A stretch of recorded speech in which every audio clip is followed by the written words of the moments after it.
A very good afternoon, class. Welcome to the economics classes. All right. So आज के इस lecture में हमने स्टार्ट कर देना अपना नया chapter and that is theory of demand. Last class में हमने आईसी एनालिसिस कंप्लीट कर लिया था, राइट। तो आज की इस क्लास में हम डिस्कस करने वाले हैं क्या, theory of demand. In the previous class we have done with the topic consumer's equilibrium IC analysis, right. तो आज हम शुरू कर रहे हैं डिमांड का चैप्टर, बहुत ही important chapter as per micro economics, right. क्योंकि micro economics is all about your demand and supply. So अच्छे से समझना इस चैप्टर को और सीखना, राइट। तो व्हाट इज डिमांड, सबसे पहला क्वेश्चन आता है डिमांड ही क्या होती है। हमने कहा भैया डिमांड वो होती है जो हम चाहते हैं, what we want is your demand. मतलब जो मैं चाहता हूँ वो मेरी डिमांड है, जो आप चाहते हो वो आपकी डिमांड है। मैंने कहा मेरे को एक आईफोन चाहिए तो वो मेरी डिमांड होगी। तो ऐसे ही आपने कहा कि आपको एक लैपटॉप चाहिए तो आपकी वो डिमांड होगी, आपको टैब चाहिए आपकी डिमांड होगी। तो demand is what that you want to buy, right. तो इन इकोनॉमिक्स डिमांड क्या होती है, जो आप चाहते हो कि आप वो बाय करना चाहते हो। तो हमने कहा डिजायर टू बाय या डिजायर टू परचेज, क्या कहा, डिजायर टू बाय या desire to purchase, right. So this was your demand. Then अब उस डिमांड को बाय करने के लिए, उस प्रोडक्ट को बाय करने के लिए आपके पास क्या होनी चाहिए, परचेजिंग पावर होनी चाहिए कि आप उस गुड को क्या कर सकते हो, परचेज कर सकते हो। Okay, then the next thing is कि आप विलिंगनेस टू स्पेंड होना चाहिए, कि आप उसके ऊपर स्पेंड करने के लिए विलिंग है, कि आप उसके ऊपर स्पेंड करोगे ही करोगे। फॉर एग्जाम्पल मेरे को एक लैपटॉप परचेज करना है तो मेरी डिजायर टू बाय होगी। परचेजिंग पावर है कि मेरे पास पैसा है, मैं खरीद सकता हूँ। विलिंगनेस टू स्पेंड कि मैं उसके ऊपर खर्च करना चाहता हूँ, कहीं उस मैं ये नहीं सोचूंगा कि मेरे को उससे नुकसान हो रहा है या नहीं हो रहा है, ये क्या हो रहा है वो हो रहा है। तो अगर मेरे को चाहिए तो मैं परचेज करूंगा, तो वो डिमांड होगी, ठीक है। तो हमने क्या इसकी डेफिनेशन क्या है, इन्हीं तीन चीजों से हम डेफिनेशन लिखेंगे। It is a desire to buy anything, ये क्या है, डिजायर है टू बाय एनीथिंग, कुछ भी बाय करना हो या कोई भी commodity, backed by along with purchasing power, backed by along with purchasing power की परचेजिंग पावर होती है, and willingness to spend at a particular price. और एक पर्टिकुलर प्राइस पे हम उसको क्या करते हैं, स्पेंड करते हैं अपनी विलिंगनेस को।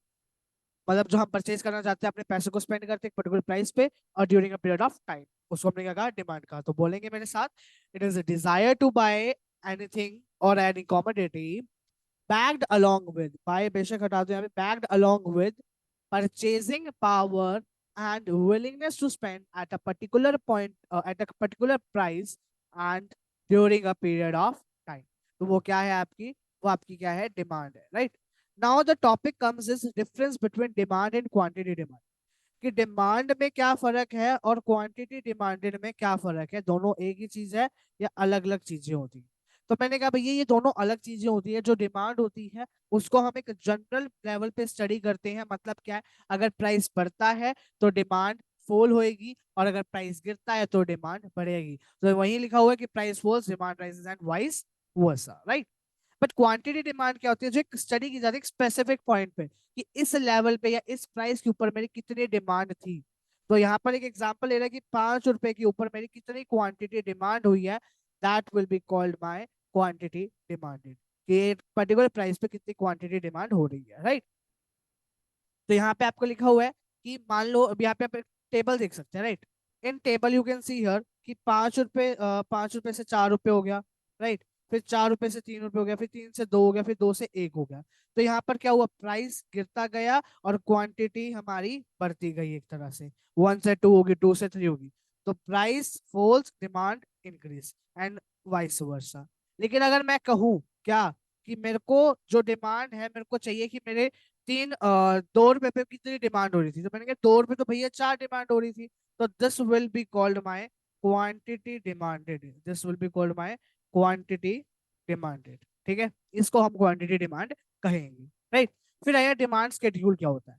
डिमांड शेड्यूल क्या होता है, एक ऐसा टेबल होता है जो डिफरेंट डिफरेंट क्वांटिटीज दिखाता है एक सिंगल कमोडिटी की, जो कंज्यूमर बाय करना चाहता है डिफरेंट पॉसिबल प्राइसेस पे।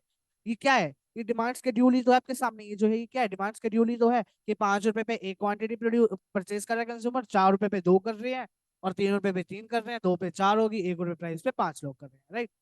तो ये डिमांड शेड्यूल दो तरह का होता है, इंडिविजुअल डिमांड शेड्यूल और demand market demand schedule. Individual यानी एक सिंगल कंज्यूमर की बात करता है, मार्केट में सारे कंज्यूमर्स की बात करता है। तो इंडिविजुअल में क्या गया, वही same definition, it is a table which shows different quantities of a single commodity. ऊपर क्या था, सिंगल कमोडिटी था, इधर भी सिंगल कमोडिटी है। विच अ सिंगल कंज्यूमर, क्या कहा, विच अ सिंगल कंज्यूमर, ऊपर क्या है, विच अ कंज्यूमर। खाली डिमांड शेड्यूल की डेफिनेशन पूछा है तो यहाँ पे क्या लिखोगे, विच अ कंज्यूमर। लेकिन अगर इंडिविजुअल की पूछा है तो वहां पे क्या लिखोगे, एक सिंगल कंज्यूमर जो है वो विलिंग टू बाय है। तो उसमें आप ऐसे डायग्राम बनाएंगे, ठीक है। और मार्केट में all the consumers, same definition but which all the consumers are willing to buy at a different possible prices during a period of time। तो यहाँ पे क्या हुआ, प्राइसेस एक के लिए हमने क्वांटिटी और ऐसी ही दूसरी की ले ली। एक ए कंज्यूमर था, एक बी कंज्यूमर था, दोनों को ऐड किया, हमारे पास क्या आ गई, मार्केट डिमांड आ गई, राइट।